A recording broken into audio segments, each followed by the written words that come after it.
달러가 위험하다는 말 한두 번 들은 게 아니잖아요. 중국이 금을 사재기 한다. 브릭스가 새 통화를 만든다. 위안화가 달러를 대체한다. 근데 스위프트 통계를 열어보면 달러 비중은 여전히 48%이고 위안화는 고작 2.7%입니다. 그래서 다들 아직 멀었다고 합니다. 근데요, 진짜 무서운 건 이 통계에 안 잡히는 돈이에요. 미국이 아무리 눈을 부릅떠도 절대 볼 수 없는 금융 파이프라인이 지금 이 순간에도 지구 아래에서 깔리고 있습니다. 이름은 CIPS. 대부분의 사람들이 이 이름조차 모릅니다. 근데 이게 올해 3월 역대 최고 기록을 갈아치웠어요. 왜 갑자기 터진 건지 지금부터 파헤쳐 보겠습니다. 먼저 CIPS가 뭔지부터 짚고 가야 합니다. 우리가 보통 국제 송금하면 떠올리는 게 스위프트거든요. 근데 스위프트의 정체를 아는 사람은 의외로 적어요. 스위프트는 돈을 옮기는 시스템이 아닙니다. 메시지를 보내는 시스템이에요. 쉽게 말해서 은행들의 카카오톡입니다. A은행이 B은행한테 야, 100만 달러 보낼게 라고 메시지를 보내는 거예요. 실제로 돈을 옮기는 건 스위프트가 아니라 미국 뉴욕에 있는 칩스라는 시스템입니다.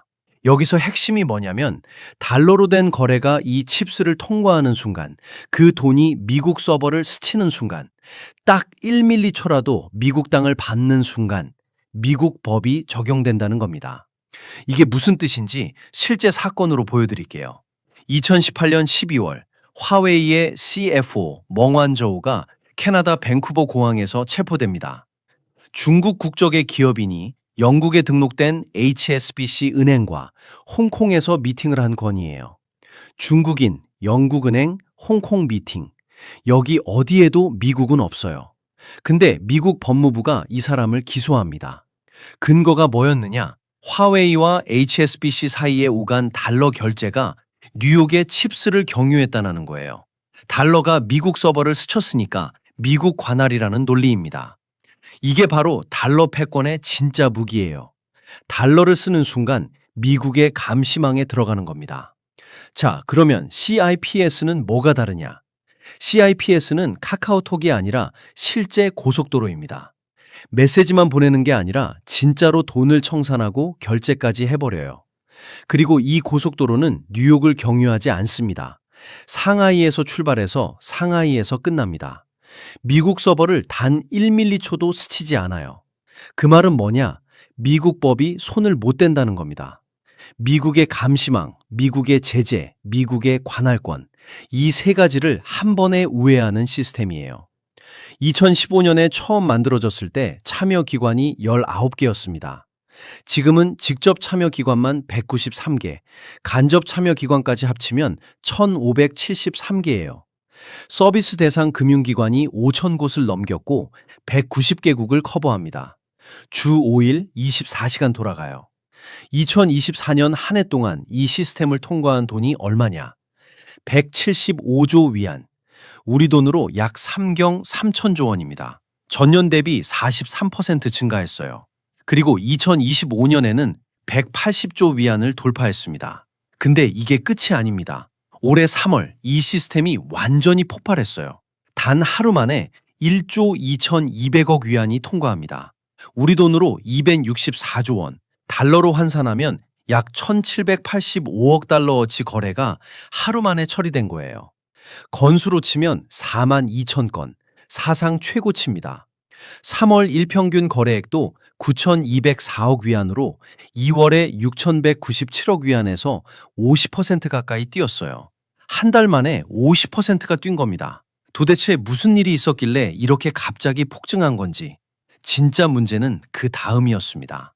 올해 2월 28일, 미국과 이스라엘이 이란을 기습 공격합니다. 핵시설을 때리겠다는 거였어요.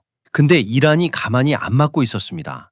반격으로 호르무즈 해협을 틀어막아 버립니다. 호르무즈 해협이 어떤 곳이냐면 전 세계에서 거래되는 석유와 천연가스의 20%가 이 좁은 바닷길을 통과해요. 하루 약 100척의 유조선과 화물선이 통과하는 글로벌 에너지의 대동맥입니다. 이란이 이걸 봉쇄한 거예요. 그러면 유조선들이 발이 묶이잖아요. 이란 혁명수비대가 이 유조선들한테 조건을 제시합니다. 통과하고 싶으면 통행료를 내라. 슈퍼탱커 기준 최대 200만 달러. 근데 여기서 반전이 터집니다. 달러는 안 받는다. 위안화 아니면 암호화폐로 내라. 실제로 블룸버그와 로이드리스트 보도에 따르면 중국 해운 중개업체가 결제를 대행하는 방식으로 선박들이 이란 당국에 위안화로 통행료를 지불하고 해협을 통과하고 있었습니다. 로이드리스트는 최소 2척의 선박이 위안화로 결제한 사실을 확인했어요. 세계 석유 무역의 핵심 길목에서 달러가 거부당한 겁니다. 이게 왜 핵폭탄급 사건이냐면 달러 패권의 심장이 바로 석유이기 때문이에요. 1971년 닉슨 대통령이 금본위제를 폐지합니다. 달러와 금의 연결고리가 끊어졌어요. 그러면 달러의 가치를 뭘로 보장하느냐가 문제가 되잖아요. 이때 미국이 찾은 답이 석유였습니다. 1974년 6월 8일 키신저 국무장관이 사우디 왕실과 비밀 합의를 맺어요. 내용은 간단합니다. 사우디는 석유를 달러로만 판다. 석유 팔아서 번 달러는 미국 국채에 재투자한다. 대신 미국이 사우디의 안보를 군사적으로 보장한다. 이 합의는 2016년까지 비밀이었어요. 이게 바로 페트로달러 체제의 시작입니다. 세계가 달러로 저축하는 이유는 달러로 지불하기 때문이고, 달러로 지불하는 이유는 석유를 달러로 사야 하기 때문이에요. 도이체방크가 딱 한마디로 정리했습니다. 달러의 국경 간 무역 지배력은 페트로달러 위에 세워져 있다. 근데 지금 호르무즈 해협에서 벌어지고 있는 일은 이 50년짜리 구조의 기반에 균열이 가고 있다는 뜻입니다. 이란이 석유 통행의 핵심 길목에서 위안화를 받기 시작한 순간 달러가 아니어도 석유를 살 수 있다는 전례가 만들어진 거예요. 도이체방크는 이번 분쟁을 분석하면서 이렇게 경고합니다. 중동이 달러의 기축통화 지위에 갖는 전략적 중요성을 과소평가해서는 안 된다. 현재 분쟁은 페트로달러 체제의 기반을 시험할 수 있다. 더 직접적으로 도이체방크 보고서는 이 전쟁을 페트로달러 지배력 약화의 핵심 촉매제라고 규정했어요. 페트로 위안의 시작일 수 있다는 겁니다. 근데 이보다 훨씬 심각한 문제가 있어요. 이란 전쟁이 터지기 전부터 달러를 우회하려는 흐름은 이미 가속 페달을 밟고 있었습니다. 시발점은 2022년 2월이에요. 러시아가 우크라이나를 침공하고 미국과 이 유가 러시아은행 7곳을 스위프트에서 잘라버립니다. 하루아침이에요. 글로벌 금융 시스템에서 삭제된 겁니다. 이게 세계에 어떤 메시지를 보냈느냐? 미국 마음에 안 들면 너도 하루아침에 잘릴 수 있다. 중국이 받습니다. 인도가 받습니다. 브라질이 받고 사우디가 받고 UAE가 받어요. 자기네도 언제든 같은 꼴을 당할 수 있다는 공포가 전 세계에 퍼진 겁니다. 그 공포가 CIPS의 성장 엔진이 됐어요. 2021년에 CIPS의 일평균 거래량이 3,500억 위안 수준이었습니다. 조용한 유틸리티였어요. 근데 2023년 12월 미국이 러시아와 거래하는 외국은행에 2차 제재까지 때리겠다는 행정명령을 내립니다. 이 순간 UAE, 터키, 중앙아시아 은행들이 줄줄이 CIPS로 밀려들기 시작했어요. 달러를 쓰다가 갑자기 차단당할 바에야 처음부터 달러를 안 쓰겠다는 거죠. 2024년 초에 일평균 6천억 위안을 돌파했고 2024년 총 거래액이 175조 위안, 2025년에는 180조 위안을 넘겼습니다. 그리고 올해 3월 이란전이라는 촉매제가 터지면서 일평균 9,200억 위안, 단일일 최고 264조 원까지 치솟은 겁니다. 5년 만에 거래 규모가 3배 이상 뛰었어요. 여기서 한 발짝 물러서 전체 그림을 보면 소름이 돋습니다. 외교협회 베일과 유마 슈스터가 지난달 보고서에서 이런 말을 했어요. 스위프트 통계에서 위안화 점유율이 떨어진 건 위안화 사용이 줄었다는 게 아니라 거래 메시지가 사적 채널로 옮겨가면서 더 이상 보이지 않게 됐다는 뜻이다. 이코노미스트 인텔리전스 유닛의 슈이텐처는 더 직설적입니다. CIPS와 양자 결제를 통한 거래는 스위프트 레이더에 잡히지 않는다. 위안화가 스위프트 통계에서 점유율이 오르든 내리든 더 이상 의미가 없을 수 있다. 한마디로 우리가 보고 있는 스위프트 숫자는 바다 위에 떠 있는 빙산의 꼭대기일 뿐이고 진짜 덩어리는 물 아래에서 불어나고 있다는 겁니다. 근데 여기서 끝이 아닙니다. CIPS가 단순히 커지고 있다는 게 아니에요. 이 시스템의 성격 자체가 완전히 바뀌었습니다. 2026년 2월 1일 중국 인민은행이 CIPS 운영 규정을 8년 만에 전면 개정합니다. 2015년에 시스템을 만든 이후 처음 있는 대수술이에요. 뭐가 바뀌었느냐? 첫째, 위안화 전용이던 시스템이 다중통화 결제를 허용하기 시작했습니다. 홍콩 달러를 시작으로 외국 통화 결제 지침을 명시적으로 수립하라고 못 박았어요. 둘째, 참여기관의 진입장벽을 철폐했습니다. 기존에는 엄격한 자격 기준을 충족해야 들어올 수 있었는데 이제 운영기관이 자체적으로 참여 규칙을 정할 수 있게 분권화한 거예요. 셋째, 위안화 대 외국 통화 동시 결제, 이른바 PVP 서비스를 지원합니다. 위안화를 보내면서 동시에 상대방 통화로 받는 게 실시간으로 가능해진 겁니다. 이게 무슨 의미인지 한번 생각해 보세요. 지금까지 CIPS는 위안화 전용 결제 레일이었어요. 위안화를 쓰고 싶은 나라만 들어오는 중국의 내수용 도구였단 말이에요. 근데 다중통화를 허용한 순간 이건 더 이상 위안화 도구가 아니라 달러 없이도 돌아가는 글로벌 결제 플랫폼으로 탈바꿈한 겁니다. 칭화대 교수가 이 개정을 놓고 한 분석이 전국을 찌릅니다. 스위프트와의 경쟁과 협력을 동시에 가능하게 하는 새로운 가능성을 열었다. 그러면 이 흐름이 데이터로도 확인됩니다. 지금 CIPS 거래의 약 80%는 아직 스위프트 메시징에 의존하고 있어요. CIPS가 돈을 옮기는 고속도로라면 그 고속도로 위에서 달리는 내비게이션은 아직 스위프트를 쓰고 있다는 뜻입니다. 근데 CIPS에 직접 계좌를 열고 스위프트 없이 자체 메시징으로 연결되는 은행, 이걸 직접 참여 기관이라고 하는데요. 이 숫자가 2024년 초 139개에서 2025년 말 193개로 1년 반 만에 40% 가까이 뛰었어요. 무슨 말이냐면 고속도로만 깐 게 아니라 내비게이션까지 자체 개발해서 갈아 끼우고 있다는 겁니다. 스위프트라는 카카오톡조차 필요 없는 완전히 독립된 금융 생태계가 만들어지고 있는 거예요. 여기서 우리가 진짜 봐야 할 건 따로 있습니다. CIPS 하나만 달랑 움직이는 게 아니에요. 이걸 떠받치는 더 거대한 구조물이 동시에 올라가고 있거든요. 첫 번째 기둥, 디지털 위안화, 이 CNY입니다. 블록체인 위에서 돌아가는 디지털 화폐인데 이게 무서운 이유가 뭐냐면 메시징과 청산과 자산 이동을 한 번에 처리해버려요. 스위프트도 필요 없고 칩스도 필요 없습니다. 2025년 말 기준 누적 거래가 16조 7천억 위안을 넘겼고 연말까지 19조 위안에 달했다는 분석도 있어요. 시범 지역이 29개 도시로 확대됐고 이용자가 2억 3천만 명을 넘겼습니다. 2026년 1월부터는 여기에 이자까지 붙기 시작했어요. 단순한 결제 수단이 아니라 예금 기능까지 갖춘 디지털 화폐로 진화한 겁니다. 두 번째 기둥, 엠브리지 프로젝트. 중국, 홍콩, 태국, UAE, 사우디아라비아 중앙은행이 함께 만든 디지털 통화 플랫폼이에요. 여기서 처리된 누적 거래액이 555억 달러, 4천 건 이상인데 핵심은 이겁니다. 거래의 95%가 디지털 위안화로 이루어졌어요. 그리고 2024년 6월 사우디아라비아가 정식 참여국으로 합류합니다. 세계 최대 석유 수출국이 중국이 주도하는 디지털 결제 플랫폼에 들어온 거예요. 페트로달러를 만든 나라가 페트로달러를 우회할 수 있는 시스템에 발을 담근 셈입니다. 이걸 본 서방이 어떻게 반응했느냐? 원래 엠브리지를 공동으로 개발하던 국제결제은행 BIS가 2024년 10월에 갑자기 빠져나갑니다. 공식적으로는 프로젝트가 졸업했다고 했지만 BIS 총재가 직접 나서서 엠브리지는 브릭스 브릿지가 아니다라고 부인한 걸 보면 본심이 보이죠.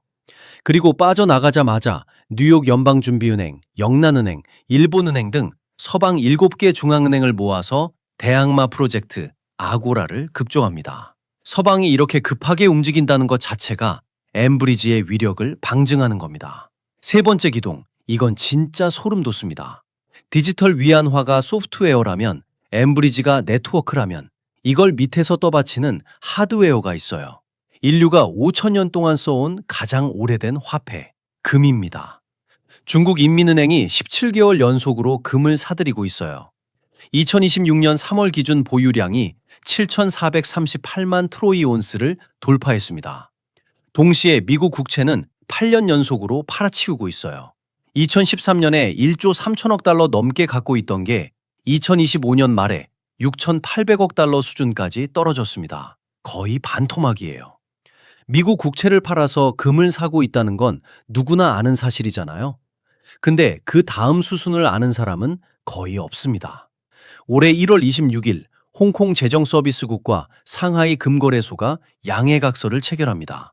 홍콩 귀금속 중앙청산회사라는 걸 새로 만들었어요. 홍콩 정부가 100% 소유하고 상하이 금거래소 대표가 부회장을 맡는 구조입니다. 2027년까지 금 저장 용량을 2,000톤 이상으로 확대할 계획이에요. 여기에 스위스 귀금속 기업 MKS 팜프가 2025년 10월 홍콩에 아시아 본부를 세웠고 런던의 4대 금청산은행 중 하나인 HSBC까지 참여했습니다. 런던, 상하이, 홍콩을 잇는 금 삼각벨트가 구축되고 있는 거예요. 그리고 홍콩 정부의 정책 청사진에는 금 토큰화까지 명시되어 있습니다. 블록체인 기반으로 물리적 금을 디지털 자산으로 쪼개서 거래할 수 있게 만드는 거예요. 한번 계산해 볼게요. 미국 국채 매도, 금 매입, 홍콩 상하이 금청산 허브 구축, 금 토큰화, CIPS 다중통화 개편, 디지털 위안화 확산, 엠브리지의 사우디 합류. 이걸 따로따로 떼어놓고 보면 그냥 뉴스 몇 줄이에요. 근데 한 줄로 꿰면 그림이 완전히 달라집니다. 미국 국채를 팔아서 금을 사고 그 금 위에 새로운 청산 시스템을 올리고 그 시스템을 디지털 통화로 연결하고 그 통화가 달리는 고속도로를 전 세계 190개국에 깐 겁니다. 달러를 정면으로 공격하는 게 아니라 달러가 필요 없는 세상을 따로 짓고 있는 거예요. 브릭스 국가들이 준비 중인 디지털 통화 유닛이라는 것도 있습니다. 준비금의 40%를 물리적 금으로 채우고 나머지 60%를 브릭스 핵심국 법정 통화로 균등 배분하는 구조예요. 금이라는 실물 자산 위에 디지털 통화를 올리는 설계인 거죠. 2026년부터 2027년까지 정식 출범을 목표로 파일럿 단계에 있습니다. 아직 완성된 시스템은 아니에요. 근데 방향이 중요합니다. 금이라는 가장 오래된 화폐 위에 블록체인이라는 가장 새로운 기술을 얹어서 달러라는 가장 강력한 통화를 우회하겠다는 겁니다. 근데 이게 왜 이렇게 된 건지 근본 원인을 짚어야 합니다. 결국 이 모든 게 동시에 겹친 겁니다. 미국이 달러를 무기로 쓰기 시작한 순간 세계는 달러에서 탈출구를 찾기 시작했어요. 2022년 러시아 스위프트 차단이 방아쇠였고 2023년 2차 제재 확대가 가속 페달이었고 2026년 이란전이 점화 장치가 된 겁니다. 시러큐스 대학의 데니얼 맥도웰 교수가 2020년에 한 말이 정확히 맞아떨어지고 있어요. 미국이 비할 데 없는 금융 권력을 휘두를수록 남아있는 권력은 줄어든다. 숫자로 보면 그 규모가 확 체감됩니다. 중국과 러시아의 무역 2,450억 달러 규모 중 90% 이상이 이미 자국 통화로 결제되고 있어요. 중국과 브라질 무역에서 위안화 결제 비중이 41%입니다. 중국 전체 무역에서 위안화 결제 비중이 2017년 10%에서 지금 약 30%까지 치솟았어요. 중국 국경 간 거래만 놓고 보면 위안화 비중이 이미 50%를 넘겼다는 분석도 있습니다. 그리고 이 거래들의 상당 부분이 스위프트가 아닌 CIPS를 통해 이루어지고 있어요. 미국이 아무리 들여다봐도 보이지 않는 돈입니다. 달러의 글로벌 외환 보유고 비중도 무너지고 있어요. 1999년에 71.19%였습니다. 2025년 4분기에 56.77%까지 내려왔어요. 26년 동안 14.4%포인트가 증발한 거예요. 천천히 그러나 확실하게 녹고 있는 겁니다. 반면 위안화의 외환 보유고 비중은 아직 2% 수준이에요. 그래서 사람들이 아직 멀었다고 하는 건데요. 여기서 우리가 읽어야 할 건 바로 있습니다. 이 2%는 보이는 숫자고 보이지 않는 곳에서는 완전히 다른 일이 벌어지고 있다는 거예요. CIPS로 흐르는 돈, 양자 결제로 처리되는 무역, 엠브리지를 통과하는 디지털 위안화, 금청산 허브를 통한 실물 결제. 이 모든 게 IMF 통계에는 잡히지 않습니다. 블룸버그의 칼럼니스트 앤디 무커지가 어제, 그러니까 4월 16일자로 쓴 분석이 이 상황을 가장 정확하게 요약합니다. 전 세계 석유가스의 20%가 통과하는 길목에서의 결제가 미국 재무부가 볼 수 없는 디지털 파이프를 통해 이루어질 수 있다면 미국의 글로벌 금융 지배력의 유통기한이 찍힌 것이다. 진짜 무서운 건 바로 있습니다. 이 모든 경고가 적국에서 나온 게 아니라는 거예요. 2023년 3월 당시 상원 의원이었던 마르코 루비오가 폭스뉴스에 출연해서 이런 말을 합니다. 5년 후에는 제재에 대해 이야기할 필요가 없을 겁니다. 달러가 아닌 다른 통화로 거래하는 나라가 너무 많아질 테니까요. 그들은 미국과 완전히 독립된 2차 경제를 만들고 있습니다. 중국 관영 매체가 한 말이 아닙니다. 러시아 외교관이 한 말도 아니에요. 그리고 이 사람이 지금 어디 있냐면요. 2025년 1월에 미국 국무장관이 됐습니다. 달러 패권을 지켜야 할 사람이 이미 3년 전에 5년이면 끝이라는 시한을 선고했던 겁니다. 그리고 지금 그의 예언은 현실이 되어가고 있어요. 루비오의 이 발언이 왜 핵폭탄급이냐면 미국 제재의 핵심 무기가 바로 달러이기 때문이에요. 달러를 쓰는 순간 미국 관할에 들어가고 미국이 너 차단이라고 하면 글로벌 금융 시스템에서 하루아침에 지워집니다. 이게 미국이 군대를 보내지 않고도 상대를 무릎 꿇리는 가장 강력한 수단이었거든요. 근데 달러 밖에서 돌아가는 경제가 커지면 이 무기가 작동을 안 하는 거예요. 제재를 걸어도 상대가 안 아픈 겁니다. 루비오가 인정한 건 바로 이 현실이에요. 미국의 가장 강력한 무기가 녹슬고 있다는 걸 미국 정부 내부에서 공식적으로 시인한 거죠.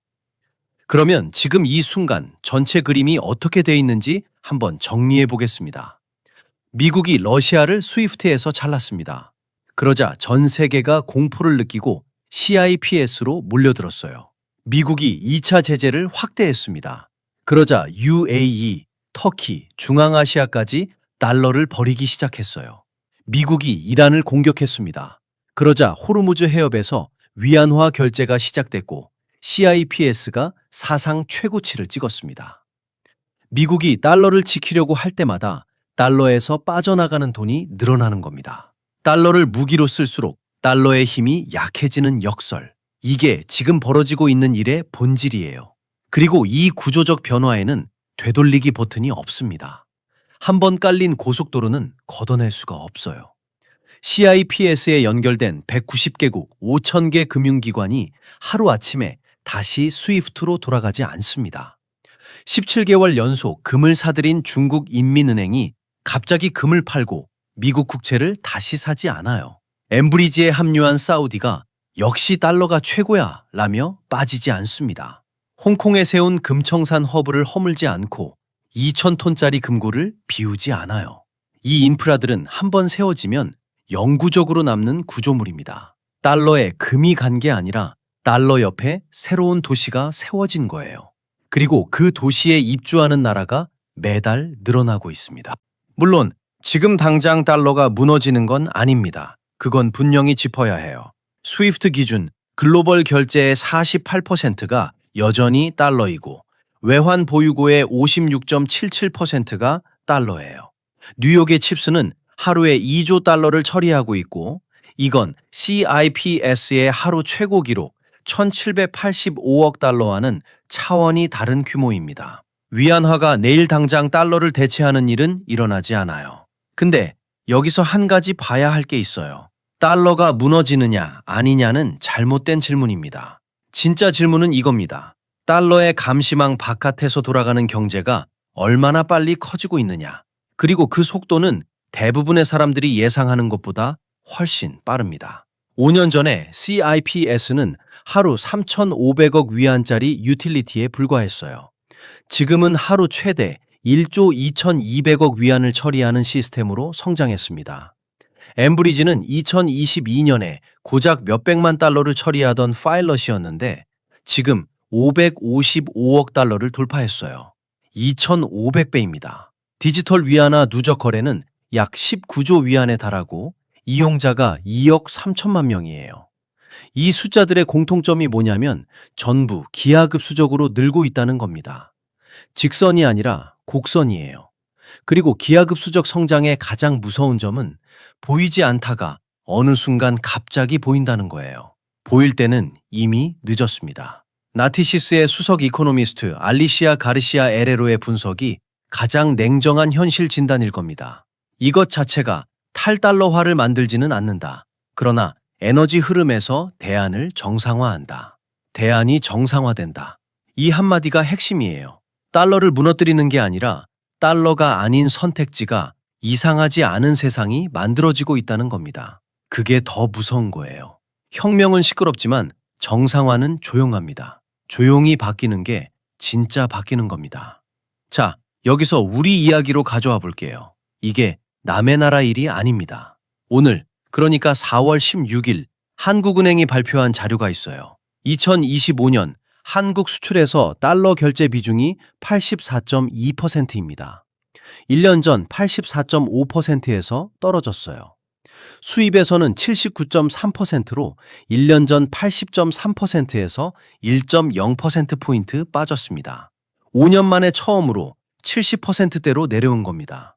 반면 위안화 수입 결제 비중은 3.2%로 7년 연속 역대 최고치를 경신했어요. 원화 수출 결제 비중도 3.4%로 역대 최고를 찍었습니다. 0. 몇 %포인트 차이라고 대수롭지 않게 볼 수도 있어요. 근데 방향이 중요합니다. 달러는 내려가고 있고 위안화와 원화는 올라가고 있어요.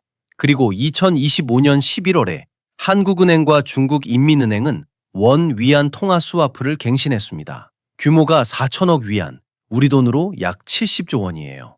5년짜리 계약입니다. 한국도 달러 100% 의존 체제에서 조금씩, 아주 조금씩 발을 빼고 있는 거예요. 그러니까 지금 우리가 보고 있는 건 이런 장면입니다. 1974년에 시작된 50년짜리 페트로달러 체제가 금이 가고 있고 그 균열 사이로 CIPS라는 고속도로가 뚫리고 디지털 위안화라는 열차가 달리고 금이라는 가장 오래된 화폐가 그 열차에 연료를 넣고 있습니다. 미국은 이걸 막으려고 제재를 강화하고 전쟁까지 벌이는데 그때마다 더 많은 나라가 달러 밖으로 빠져나갑니다. 달러를 지키려는 행동이 달러를 약화시키는 결과를 낳는 이 잔인한 역설이 지금 실시간으로 진행 중인 거예요. 떨어지는 칼날을 맨손으로 잡지 마세요. 달러가 내일 당장 사라지는 건 아닙니다. 근데 달러만 믿고 있으면 된다는 시대도 끝나가고 있어요. 칼이 바닥에 떨어져서 완전히 멈출 때까지 이 구조적 변화가 어디까지 가는지 두 눈으로 확인해야 합니다.